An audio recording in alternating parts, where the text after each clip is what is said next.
Matthew, your mic and camera are both off. Woo! Woo!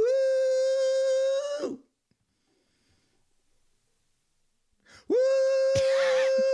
Dude, your camera is still off, man. Your camera is still off. Woo! Tarps off, man! Tarps off! Oh, God. No, oh, God, my eyes! My eyes! Matthew, you're a 54 and 5/6-year-old man. You put your shirt back on. Wait, so you're not going to take your tarp off? Matthew, in the words of Bob D. Cocktail, that would be a no. Also, Bob, what are your middle and last names? Whatever. Don't have time for that. What's it going to take for you to take your tarp off?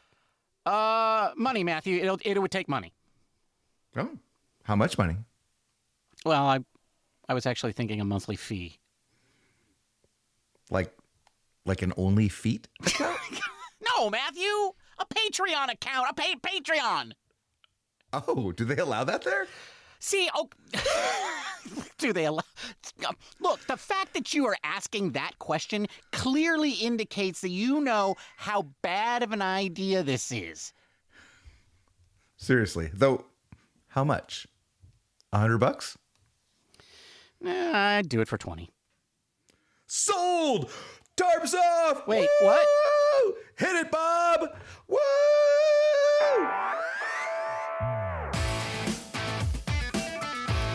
Welcome to Giant Cocktails, where the humor is elite, but the baseball sucks. Oh yeah, here are your hosts, Ben and Matthew Henry.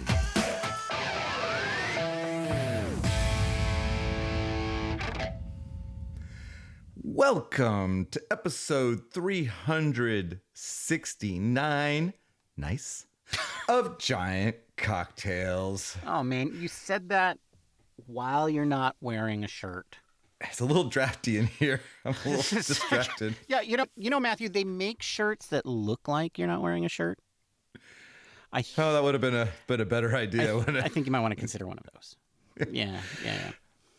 All right, well, anyway, outfielder and first baseman Gary Thomason had 369 plate appearances for the 1975 Giants, who finished, tragically, 80-81.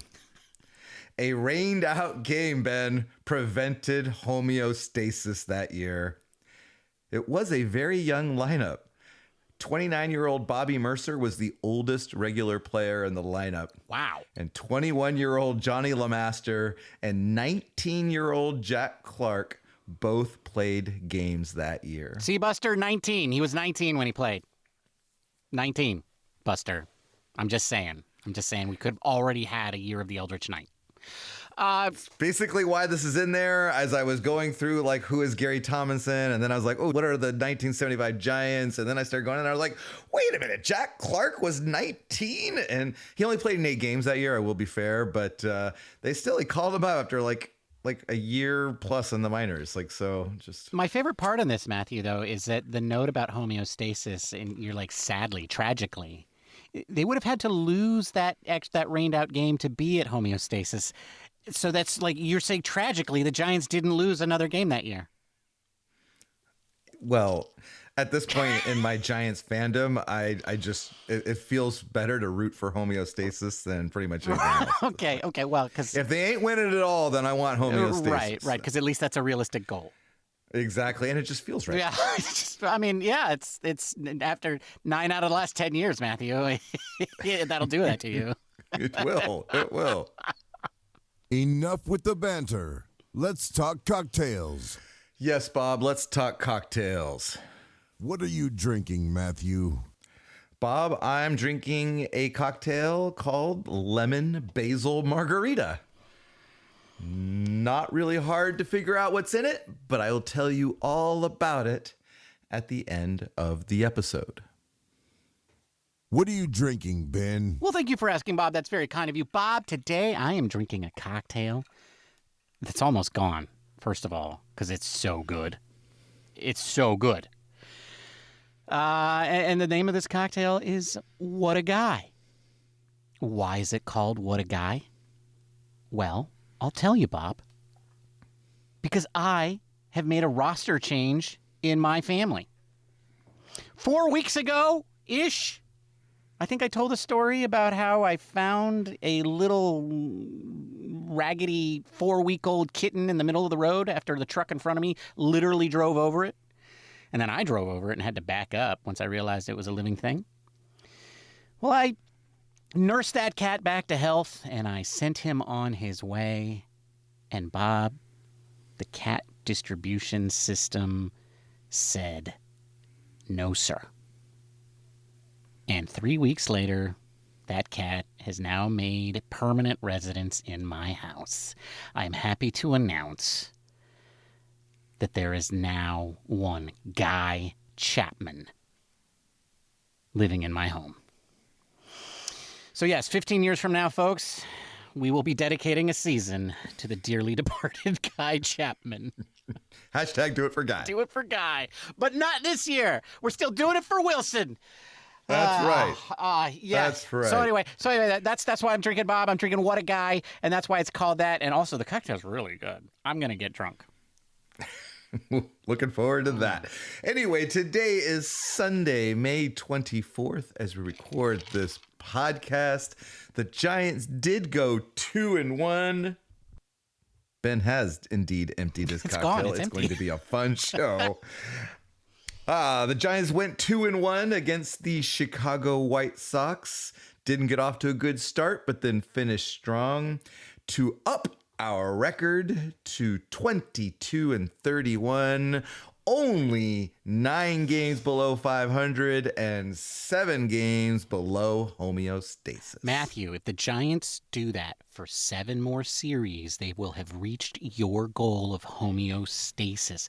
That, by my calculations, is only 3.5 weeks. Okay. I mean, it's not going to happen. No, I wasn't okay. I wasn't suggesting it was going to happen, but I thought if we just let it hang there with an empty silence, people would think that I was suggesting that would happen, and then they would think I was the positive one. I think our listeners know better. They know that sometimes, Matthew, you get so sad that I have to be the positive one, and I feel like That is true. You have been a good shoulder to cry on many a time. Yeah, and I mean, but we've never seen a season like this, not on Giant Cocktails. No. So we're uncharted territory, Matthew. This is uncharted territory. Yeah, it is. We're going to talk about that. We're going to talk about. First of all, we're going to talk about the White Sox series and kind of some takeaways from that, but we're going to talk about what's next. Like when you're a third of the way season and you're 9 games under 500 and one of the last teams in the National League, things are probably going to change a little bit. And so we're going to talk about that and what we think we will see. But first, some tidbits, Ben. Yes, tidbits. The hip thrusts keep on coming. What, dude? No, Matthew. I thought we said this is a family show. The only feet thing was a joke. What? I can't help it if the San Francisco Giants outfielders keep wanting to thrust their hips. Nobody's told Drew Gilbert is a family show. And it's clear that it's Drew Gilbert it's running definitely the show Drew out Gilbert, there. Yeah, I mean Harrison Bader seems like a willing participant. You know. Yes. Yeah, but Drew's the catalyst for sure. Okay. The Key and Peele homage hip thrust routine after one of the games this weekend was classic. I think it was Saturday's game where that happened. It was hilarious. And if you are not familiar with kind of where that came from, you should go to YouTube and type in Key and Peele football thrusts, her football hip thrusts. It'll bring up like an 8-minute video of the whole thing, and you can see where the Giants players reenacted that part. But that's classic. I loved it. As soon as I saw it, I knew where that was coming from. I knew where that was. I felt like that was classic. Bader could have been a little closer to the crotch. That's all I'm saying. Well, but spoilers for the Key and Peele video. He gets closer and closer to his crotch as the video progresses. Yes, because he's a really good referee and really should be. Yeah, well, he's really got to make sure that he catches that third thrust, which would again, spoilers, be the flag. Yes. And Sunday, we got 2 thrusts where they knocked down Schmidt and Bader in the outfield on the way off the field. So the hip thrusts continue, Ben. I look forward to seeing how many more hip thrusts Gilbert can throw out there. It's just like Bob and the bad baseball opening. The hip thrust will continue until morale improves. That's right. Yeah. That's right. The hip thrust will continue until the team is good. That might actually do something. I think that might. Maybe hip thrust is the secret. Right. Yeah. I don't know. Yeah. Okay. Well, moving on from hip thrusts, we don't need to keep talking about that. But I do want to mention that Logan Webb had a rehab assignment this weekend. Okay. 3 1/3 innings, 2 hits, 1 run, which was unearned on his own error, by the way. Way to go, Logan. Our Gold Glove pitcher made an error in AAA rehab start that led to an unearned run. 62 pitches, only 34 strikes, 3 walks in his rehab assignment. So, struggling with command means he'll fit right into the current rotation. He's ready. Look, this is why they have rehab assignments, Matthew. Maybe Eric Miller should have done another outing or 2 before he came back. Remember how bad that was? Yeah, so I do. That's just why they have the rehab starts. Maybe Robbie Ray should have a rehab start then. Because 7 walks. Well, you know what? He probably needs to go to rehab. He might actually need to go to a clinic. Because it looks to me like the guy is 100% off the mojo. Yes. Right? It does. He's got nobody. Because he sucked it all out of everyone. Yeah, it's bone dry. The whole dugout is bone dry. Casey Schmidt must be avoiding him like the plague. Oh, yeah. No, Casey Schmidt has the antidote. Yeah. He's got the ray reflectors. Yeah. He must. Yeah. Agreed. Okay. Well, it is a rehab start. He might have been working on things. You don't know. But he is scheduled to start again, and we'll talk about that to come off the IL this week. So we'll look forward to seeing Logan Webb and which starting pitcher he replaces, because that will be it's going to be Trevor McDonald, Matthew. We've already had this conversation. I don't know. I know you keep saying it. Doesn't mean I want to believe it, Ben. Okay. Okay, and okay. Although maybe after the last start, Trevor's start on Friday wasn't that great. Matt, so and didn't exactly put his best foot forward on the eve of the decision. No, give you that. That's fair. That's fair. That is true. But Tyler, Trevor, whatever his name is, hasn't really done much either. Trevor McDonald? Tyler / Trevor. Well, Tyler McDonald. Yeah, when Tyler McDonald. It's no, terrible. Molly. What, that guy, Matthew, that guy, the 1-6 guy with the 6.10 ERA, that guy, that's the guy I'm complaining about. Okay. The one that sucks. I have a hard time remembering who you're attacking. It's just, there's Tylers and there's Trevors and there's you hate them all. And I don't remember which one is which. I don't know why younger Gen Xers and elder millennials did that. Named all their children Tyler and Trevor. That's not my fault. Okay, it's not my fault. All right, moving on though, because I got one more tidbit, and before we move into the other stuff, I did want to ask you, because last week we talked extensively about time for a rebuild, right? What we didn't necessarily dig into is what our definition of a rebuild is. Well, we talked about it a little bit, but I would agree that there are different levels of a rebuild. I think we talked about what it would mean for the degrees. rest of 2026. We did do that. Yes, we did. And I think that so listening to our friend Alex Pavlovich this week, he mentioned that any rebuild would include Logan Webb being jettisoned. Okay, first of all, friend is a strong word. I would say acquaintance. Okay, all right. He's a friend of the pod. Okay, yeah, there you go. That? Yeah. Okay. And he hasn't turned us down when we've asked him to be on yet, so he's a good guy. Matthew, I wasn't basing that on a true reality. I was just basing that off of vibes. I'm saying that I don't consider Alex Pavlovich to be my friend because I'm ornery and cantankerous. Yeah. Well, I don't think he considers you his Well, that is friend good. either, so. Good. I'm glad we agree, Alex. Poor Alex. He's not even here to defend himself. Dude. Anyway, Who Ben, asked? Alex said a rebuild involves Logan Webb being sent out. See, I told you he wasn't my friend. What are you talking? What? Do you agree then or no? Well, I mean, okay, look, there is a version of a rebuild where, you sell everything. You cut it to the bone. Yeah, and that's the Chicago White Sox of the last couple of years. That's the Houston Astros of the mid-teens. Yeah, and you lose 110 games. Yeah, there's that kind of rebuild. And then there's the rebuild where you be like, oh, the only way that our minor leaguers can become major leaguers is if we let them play in the major leagues. Exactly. I would agree with you. I think my idea of that when we were talking rebuild was let's stop signing the mediocre major leaguers. And I gave you a long list of them over the last decade. The Harrison Baders. Yes. And let's just let our kids play type of rebuild. Right, That's kind of where the, I was the coming Luis from. Arises. I mean, I think, yes, Casey Schmidt should be playing second base. Right. In a do-over, as good as Luis Ariz has been, he has complicated things. Yeah. Just Casey because Schmidt he's should been be playing. good doesn't mean it was a good signing. Case in point, their record. Exactly. He hasn't moved the needle a darn. What is an increment of a needle moving? I don't. A smidge. A smidge. Mm-hmm. He hasn't moved it a smidge. He hasn't moved it a smidge. Thank you. Yeah.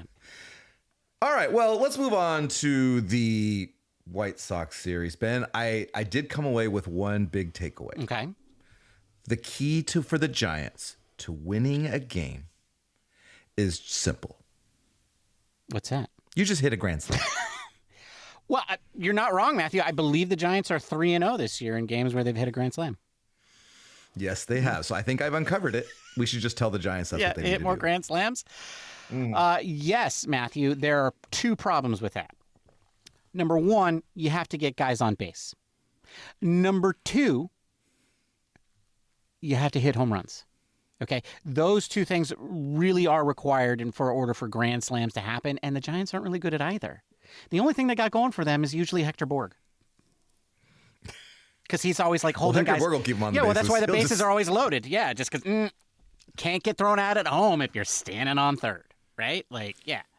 So that's how. And then when somebody's standing on third, then the other guy has to stay on second, and you know how it works. Yeah. That's the only thing they got going for them. Maybe Ron Wotus was the third base coach this weekend. That is true. Ron Wotus. I did want to mention that. Ron Wotus was the third base coach this weekend because Hector was away due to a passing in the family. And so Hector Borg left the team for 3 days. And that meant that Ron Wotus was coaching third. First time I saw Ron make any decision, he was windmilling.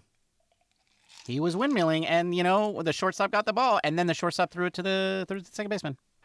He didn't even bother to throw it home. But I thought that was, that was very interesting because not only was Ron Wotus coaching third base, Matthew, Ron Wotus was also in the dugout and in the clubhouse all weekend, which...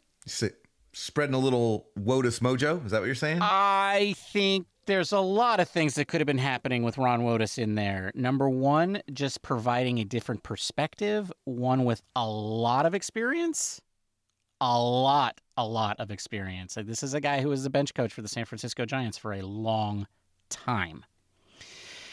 And if you twisted my arm and you said, Ben, who's going to manage this team, Ron Wotus or Jace Tingler, I would have begged with my life. I would have given my life for you to choose Ron Wotus.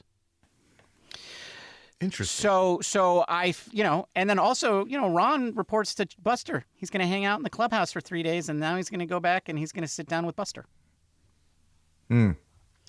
So okay. That's all very interesting. All very interesting. And you know what? I didn't see any horrible mistakes at third base this weekend.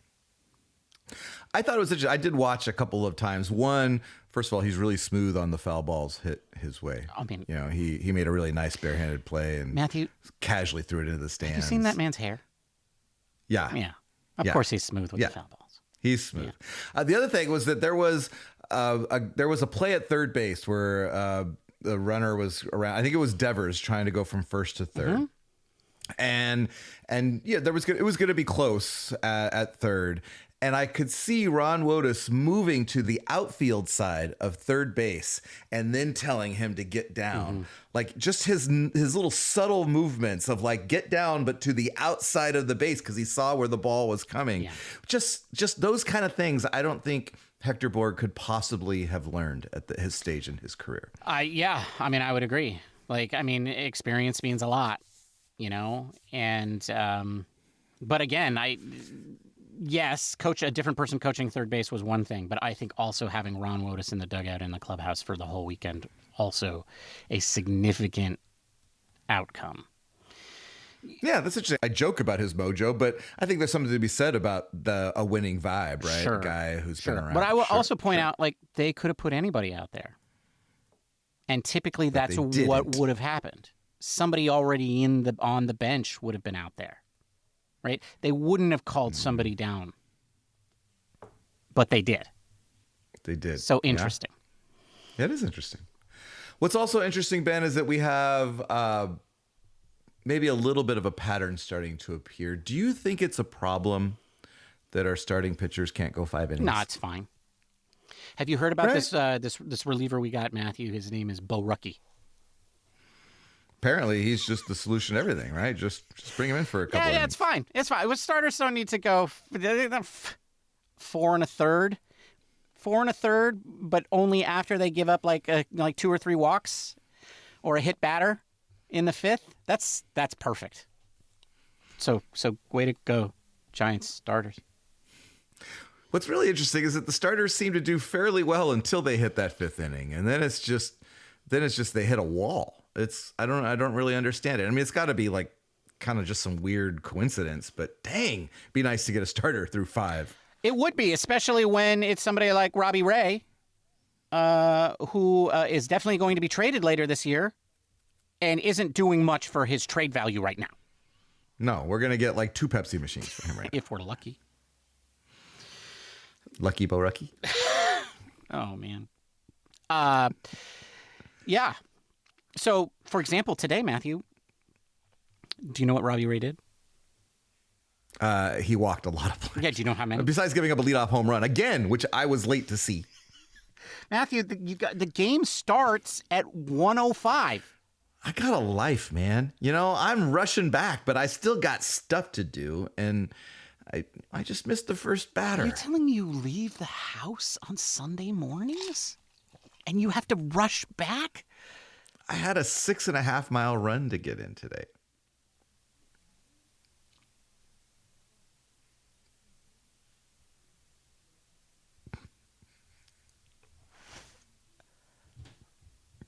What?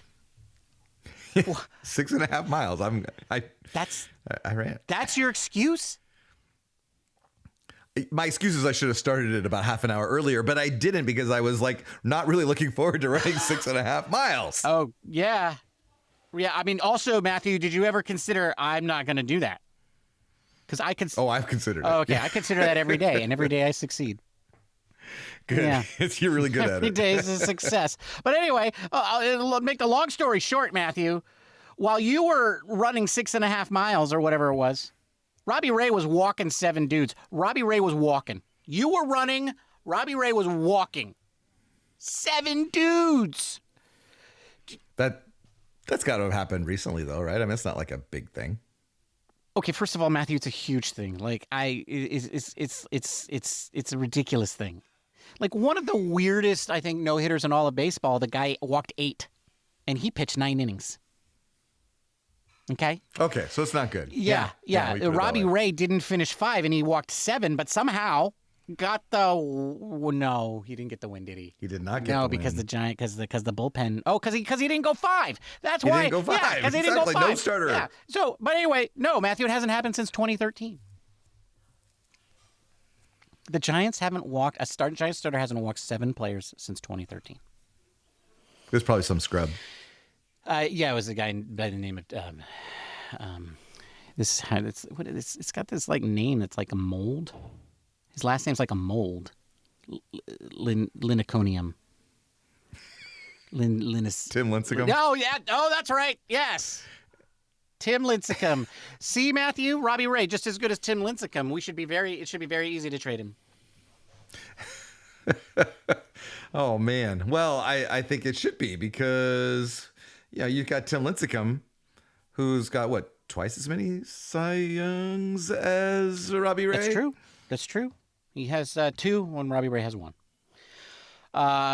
They both Cy Young Award winners. They both walk 7 in a game. But nobody, not a single San Francisco Giant, has done that in between, even in all those years of mediocrity, Matthew. In all those years of mediocrity, not one Giant starter has walked 7 people. You know why?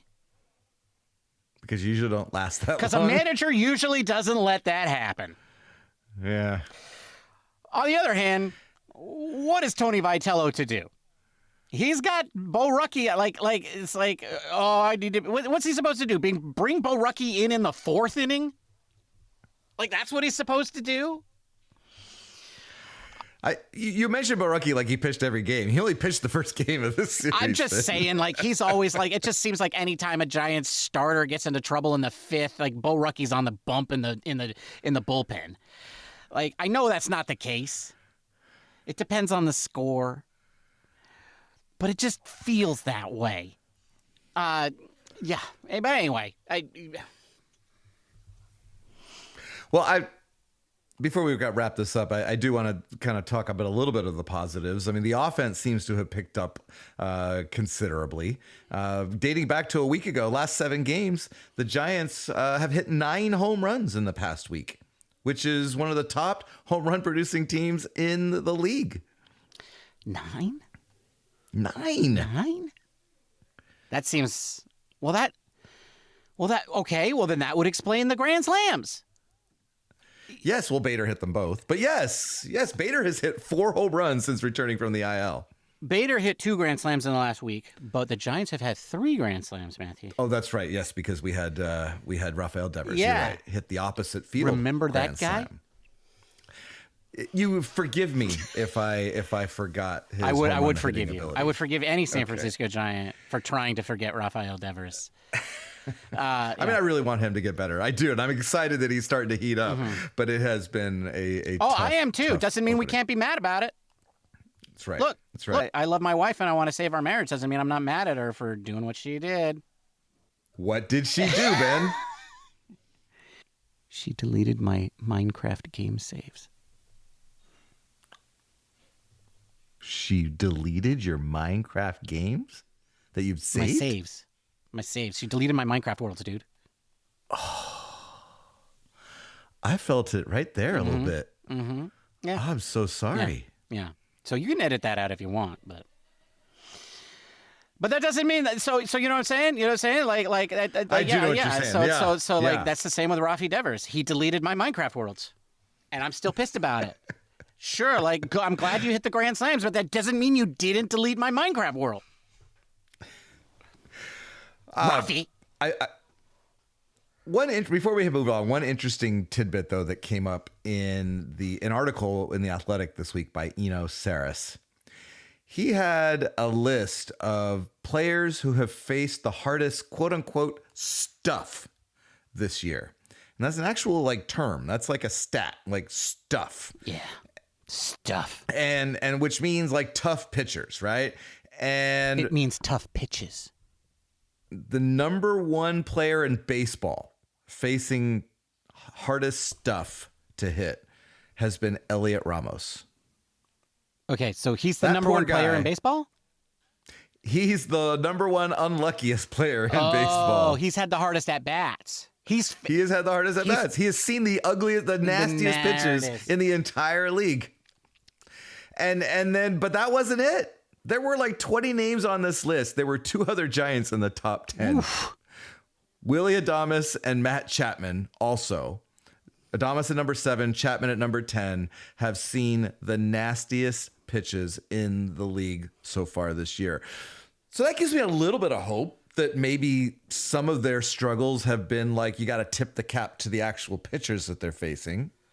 Okay. I do have a question, though. I'm looking at OPS pluses, Elliot Ramos has faced the nastiest stuff in all of baseball and yet somehow has an OPS plus of 110, which means facing the nastiest stuff in baseball, Elliot Ramos is 10% above average. Let me move down the list here to look at one Willie Adames and Matt Chapman. Oh, look, there they are at 88 and 87. So facing easier stuff than Elliot Ramos, they have sucked way more. Sounds like a lot of excuses to me. Or it just sounds like Elliot is overperforming. Like, I mean, you could look at it the other way too. Or just maybe Elliot's just good at is good. Okay, maybe Elliot's good at hitting. He's okay. He's he's not good at he's not good at base running. He's questionable at not good at defense. Okay, but I get it. But I get it. Yes, maybe he's good at hitting. See ball, hit ball. But Adames and Chapman have been good at this in the past, so I think it's fair to question whether just the fact that they've been facing such nasty pitches has contributed to their struggles. That's all I'm saying. I guess. All right. Well, I'm tempted to just talk about how winning 2 out of 3 means that the Giants are on their way to homeostasis. But in reality, that's probably not happening. I don't think we can throw a party by 3.5 weeks, Matthew. 3.5 weeks, they'll be back to homeostasis. God, I hope you're right. But if everything goes according to plan, which, it always does. Yeah, because we know how well that's gone this year. Yeah. So what can we look forward to the rest of the season? Let's just say the Giants season is over in terms of playoffs, okay? That's not going to happen. How would we want to use the season then to position us for next season? I mean, I was thinking maybe we could experiment with some video episodes, like if you agree that we keep our tarps on.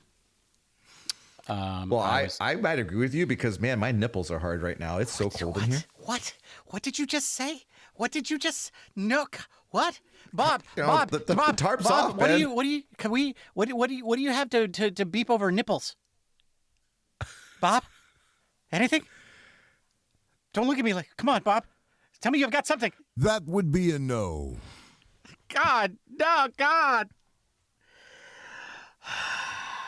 I wasn't paying attention. I'm glad, Bob. I'm glad. I hope our listeners weren't paying attention either.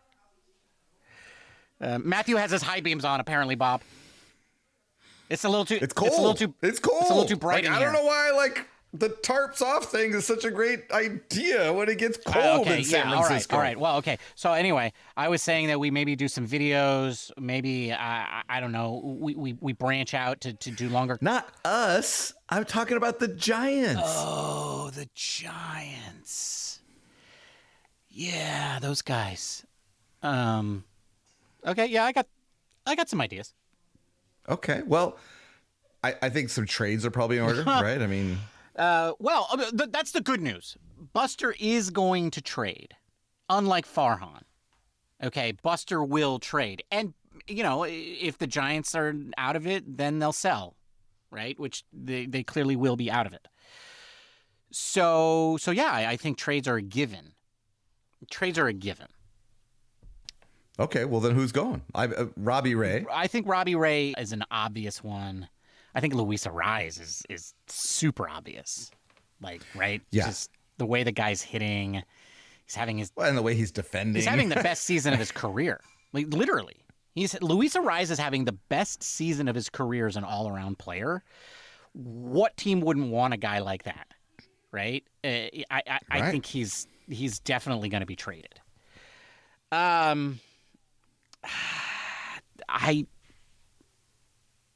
Harrison Bader has looked a lot better at the plate since he came back from his injury, his IL stint. I'm still not sure how tradable he is. You know what I mean? That's true, but I feel like we got something for Mike Yastrzemski last year.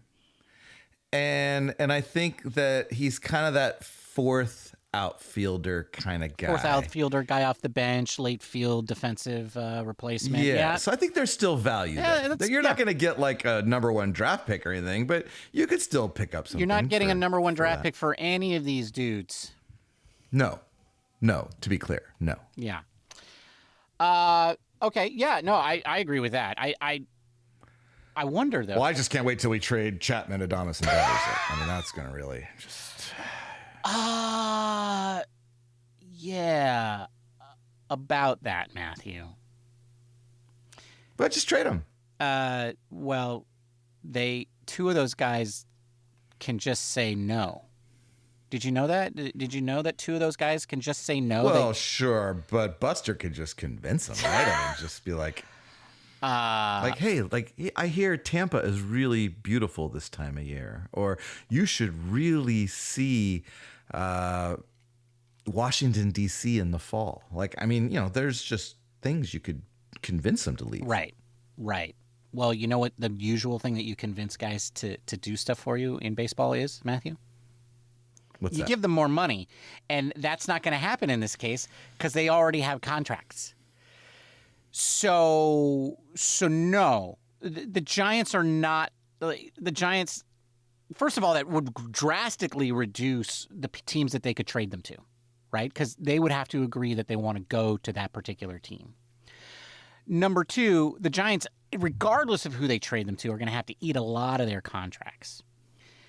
And number three, both of those things are going to impact the kind of people that you get back in a return. Matt Chapman and Willy Adames are not at all valuable trade pieces. Not at all. Just not at all. And highly likely that one or both of them would just say, no, thank you. I think especially true for Matt Chapman, who would probably be like, no, this is where I live and this is what I'm going to do. Or, I mean, I think he actually lives in Arizona, now that I think about it. Maybe you trade him to Arizona. Well, maybe. I agree. I think a lot of Giants fans have been clamoring for those three, but for the reasons you just outlined, probably most especially because of the money that they're making and the contracts they have, not to mention the no trade clauses and all that. Devers doesn't have one, but he's making a crap ton of money, and it's really hard to make those numbers work with another team. Given Devers' contract situation and the way he has performed this year, I don't think any team anywhere would take a risk on him unless the Giants were eating the overwhelming majority of his contract. And then in that case, what's the point? So, right. Well, okay, so you trade a few guys. I think the flip side of that is that then you get to see some new faces. Yeah, well, I mean, the one thing that I'm excited about with the team, regardless of whether they change or not, is the new faces. Because I think a lot of these guys are here to stay. Matthew, yeah, one guy that I'm really excited about. Have you heard about this guy, Daniel Susac? I have heard about him. Yeah. Yes. Did you know he was a Rule 5 draftee? Do you even know what that is? Do you know what a Rule 5 draftee is? I think so. You don't know what a Rule 5 draftee is. It's too complicated for you. Ouch. Ben, every spring, the Major League Baseball holds what's called the Rule 5 draft. No, dude, don't explain it. I don't want to know. Okay. It's too complicated. I don't understand it, and you're just gonna blah blah blah blah blah, and I still won't understand it. I don't want to know. All right, let's move on. Let's move on. What other new faces then are you interested in seeing? I'm excited. First of all, I'm excited to see Daniel Susac because I really do think he's going to be the starting catcher from here going forward, and the guy's still hitting like over 350. I'm also excited about the prospect of seeing more of Jesus Rodriguez, which he's still there. He's playing. He hasn't gotten the Christian Koss treatment. Remember that whole thing where they put him in the laundry cart? Yes. Well, you know what? I think Ron Wotus came down and he found him and he said, "Hey guys, it's okay. Come out. Come on. Ron Wotus got Bryce Eldridge and Jesus Rodriguez out of the laundry cart and onto the field. That might be the what a guy talking, but that's how it feels. Jesus Rodriguez, I think, has a lot of potential swinging the bat. But wherever they've put him defensively, it has been a little challenging, shall we say, for him to fully be a good defensive player. And I think what that means is that the baseball gods are like, Giants, you can hit the ball or you can field the ball. You can't do both. Well, I mean, unfortunately that's the true of many baseball players, Matthew. But the Giants just seem to have them all. Yeah, that is fair. That is fair. Outside of Luis Suarez, what other player is like tremendous defensively and offensively this season? Matthew, I'm going to present to you our opening day DH, our current left fielder, and short-term first baseman, all positions that he never played before this year, Casey Schmidt. He is a very good third baseman. When he plays third base, when was the last time that you happened? didn't say that he. You just asked me who's good at both. He's good at both. Casey Schmidt is good at defense and he's good at hitting. All right, that's you two. You didn't specify that he has to play that position. Oh, well, and then Bryce Eldridge, you're right. They pulled him out of the laundry cart. It would be great to have more opportunities for him to play. Yeah. It seems like the more opportunities he gets, the more comfortable he looks a lot And I better. think that's what this season should be that, right? Let's just see how he is. That's what we after mean by 130 rebuild, games. Alex. That's what we mean. We don't mean like just get rid of Logan Webb, you soulless reporter. Yeah. Matthew, though, it would also be nice if we could see some young starting pitching.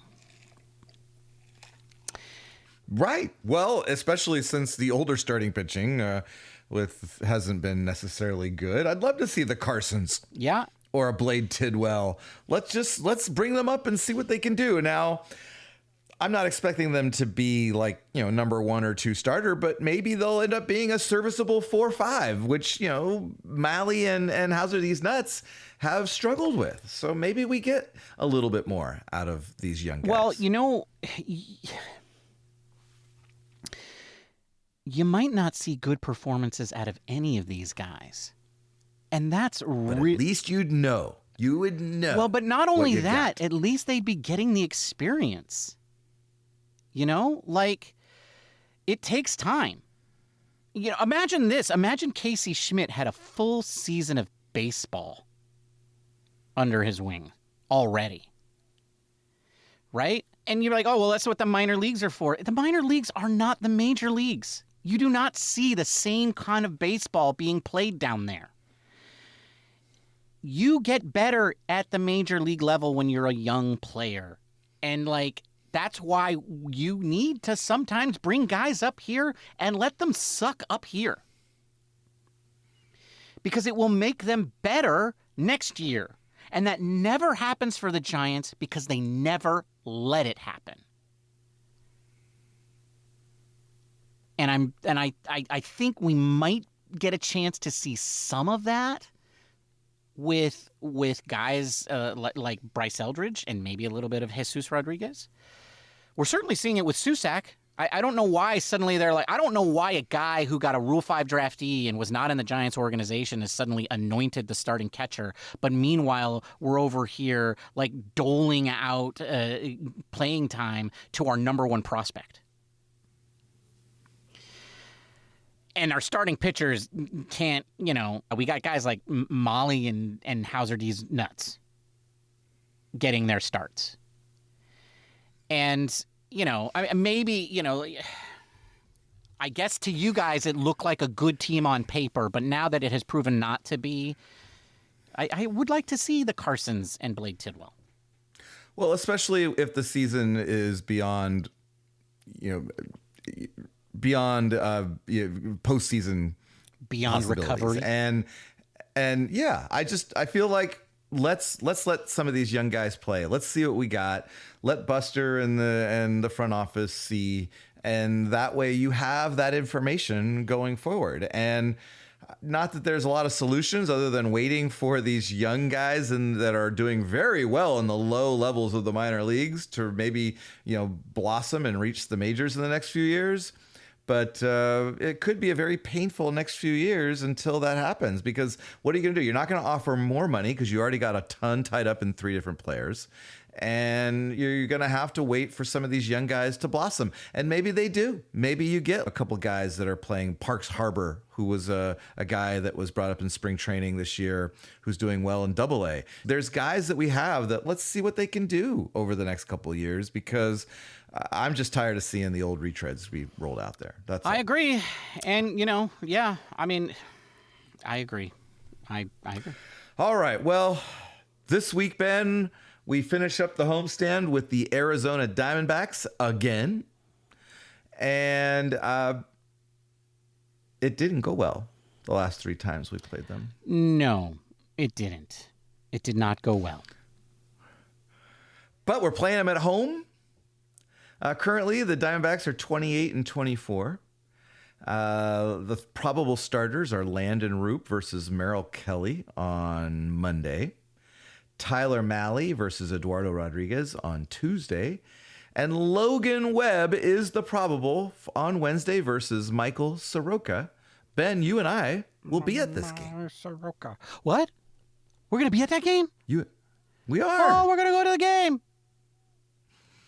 We are going to be in Triples Alley, at the first row of the arcade, for the few innings, and then we're going to go hang out with our friend Will in the Gotham Club. Telling them all where we're going to be? So people could come say hi if they wanted to. Oh, man. I'm going to have to talk to people in the real world?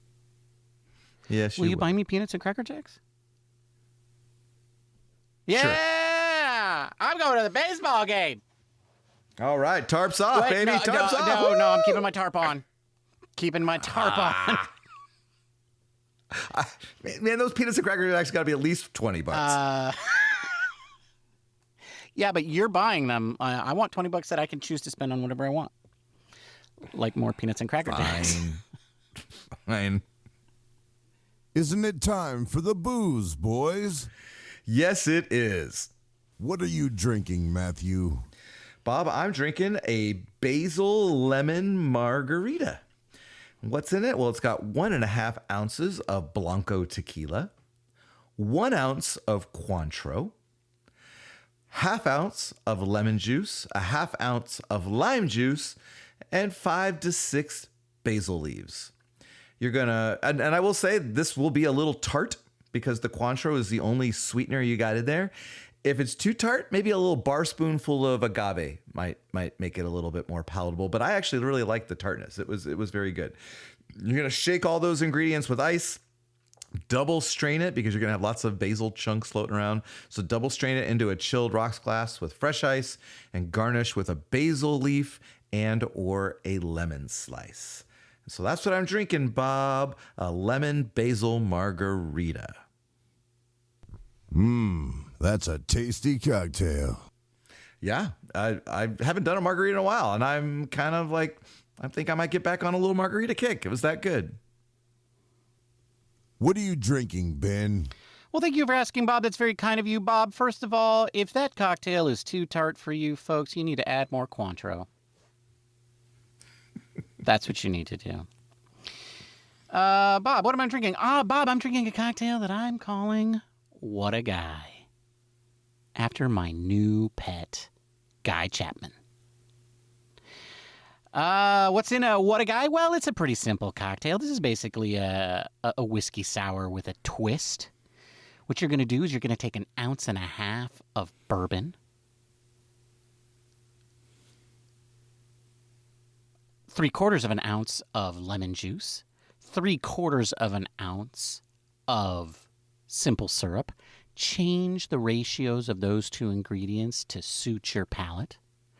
But whatever you do, you need to add 1/2 ounce of Overproof Rum. I chose to use the OFTD by Planteray, which is, I believe, 69% alcohol, which is 138 proof. So it's not exactly 151, but it will still light the hair on your chest on fire if you put it over open flame near your chest hair. Anyway, you put all of that into a shaker with ice. You shake it until it's well chilled. And then I had it in a rocks glass over fresh ice. But you could also have this in a coupe glass, whatever. And it is really, really tasty. And that's what I'm drinking, Bob. What a guy. That's a tasty cocktail. I drained it in the first 10 minutes of the show, Bob. And then I had another one. And that's a wrap. Thank you for joining us. We will be back on Thursday. It's not a 4-game series. Good. On Thursday. That's right. We just did this. We just reviewed this. We will be back on Thursday after the Giants take on the Arizona douchebags. But if you can't wait that long to get your fix, feel free to reach out to us on the social medias where we go by the username Giant Cocktails. You can also contact us on Spotify or on YouTube, where you can comment on individual videos. And you can also subscribe and like, and that's it. That's all you can do there.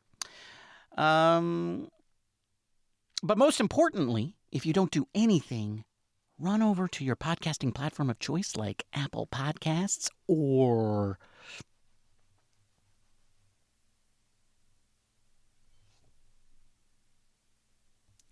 Susakify? And rate the show. But make sure that you rate us real high. Why, Bob? Because why, Bob? It's not positive if it's not 5-star positive. Yeah, that's right. What a guy. Matthew, it was great talking San Francisco Giants with you. Until next time, cheers, my friend. Cheers, Ben. Bye, everybody. Goodbye.